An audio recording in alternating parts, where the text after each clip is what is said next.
কত গুরুত্বপূর্ণ কথা। সূরা হাক্কার ভিতরে আল্লাহ পাক এভাবে বলছেন, ওয়ালাউ তাকাওয়ালা আলাইনা বা'দাল আকাওয়িল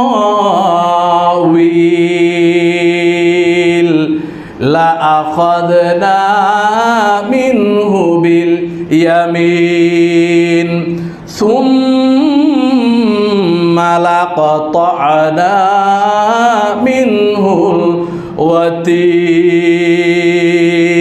আল্লাহ পাক বলেন, যদি সে, নবীর কথা বলছেন, নবী যদি ওয়ালাউ তাকাওয়ালা আলাইনা বা'দাল আকাওয়িল, সে যদি আমার পক্ষ থেকে কোনো কথা রচনা করে বলতো, বানিয়ে বলতো, বাড়িয়ে বলতো, আল্লাহ বলেছেন এটা আল্লাহটার সাথে রাসূলুল্লাহ যদি আরেকটু যোগ করে দিতেন।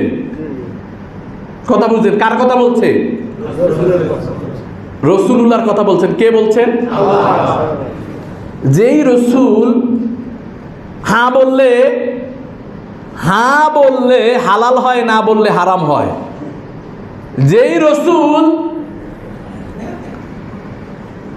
আল্লাহ পাক যে রাসূলকে তার সর্বাধিক সন্নিকটে নিয়ে গেছেন, যাকে জান্নাত জাহান্নাম দেখিয়েছেন, যাকে শাফাতে কুবরা দান করেছেন, মাকামে মাহমুদ দান করেছেন, ওই নবী সম্পর্কে আল্লাহ বলছেন ওয়ালাউ তাকাওয়ালা আলাইনা বা'দাল আকাওয়িল, সে যদি আমার পক্ষ থেকে আমার সম্বন্ধে কোনো শব্দ, কোনো আয়াত, কোনো বক্তব্য বাড়িয়ে বলতো, রচনা করত, তাহলে আমি কি করতাম? লাআখাযনা মিনহু বিল ইয়ামিন, আমি তার ডান হাত কি করতাম?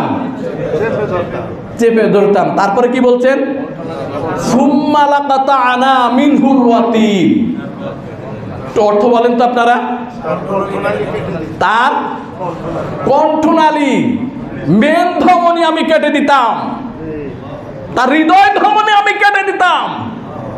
রাসূলুল্লাহ সম্পর্কে আল্লাহ পাক সাবধান বানিয়ে দিচ্ছে। আর আপনি কে? আপনি কোথা থেকে আসলেন?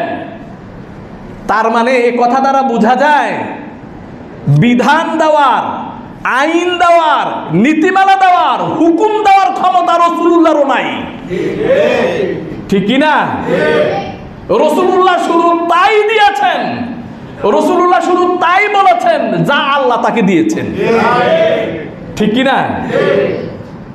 তাহলে মানুষের স্রষ্টা হলেন আল্লাহ। জোরে বলেন আল্লাহ, জোরে বলেন আল্লাহ। মানুষের স্রষ্টা আল্লাহ, মানুষের রব আল্লাহ, মানুষের খালেক আল্লাহ। তিনি জানেন এই মানুষ কিভাবে সুন্দরভাবে পরিচালিত হবে। নবী জানে না, নবী জানে না, নবীকে আল্লাহ জানিয়েছেন। ঠিক না? নবী ততটুকু জানেন যতটুকু আল্লাহ তাকে জানিয়েছেন। সূরা হাক্কা আল্লাহ পাক 9 নম্বর আয়াতের ভিতরে বলছেন, কুল মা কুনতু বিদআন মিনার রুসুলি ওয়া মা আদরি মা ইউফআলু বি ওয়ালা বিকুম ইন আত্তাবিউ ইল্লা মা ইউহা ইলাইয়া ওয়া মা আনা ইল্লা নাযীরুম মুবিন। নবী আমার, আপনি বলুন আমি রাসূলদের মধ্যে নতুন রাসূল নয়।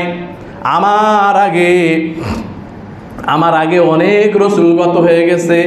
আমি জানি না আমার সাথে কি ব্যবহার করা হবে আর তোমাদের সাথে কি ব্যবহার করা হবে। কে বলছেন এই কথা? আল্লাহ রাসূলের মাধ্যমে বলাচ্ছেন যে আপনি বলে দেন, তাদেরকে জানায় দেন যে আমি রাসূলদের মধ্যে নতুন রাসূল নয়, আমার আগে অনেক রাসূলগত হয়ে গেছে। আমি কিন্তু জানি না আমার সাথে কি আচরণ করা হবে, তোমাদের সাথে কি আচরণ করা হবে। আল্লাহু আকবার। তারপরে কি বলছেন? ইন আত্তাবিউ ইল্লা মা ইউহা ইলাইয়া, আমি শুধু ওইটুকুর অনুসরণ করি যেটুকু আমার উপরে ওহী করা হয়। ইন আত্তাবিউ, আমি ইত্তেবা করি, হ্যাঁ, ইল্লা মা ইউহা ইলাইয়া, আমার উপরে যা ওহী করা হয়, আমাকে যা জানানো হয়, আমাকে যা বলা হয়, আমাকে যা দেখানো হয়, আমাকে যা শেখানো হয়, আমাকে যা দেওয়া হয়, আমি শুধু তারই অনুসরণ করি।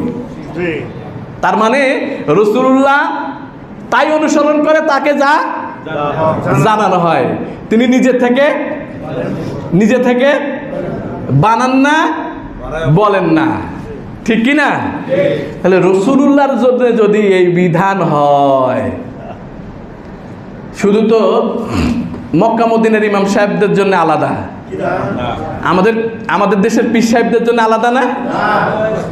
আরে কত বড় বেকুব, কত বড় বেকুব!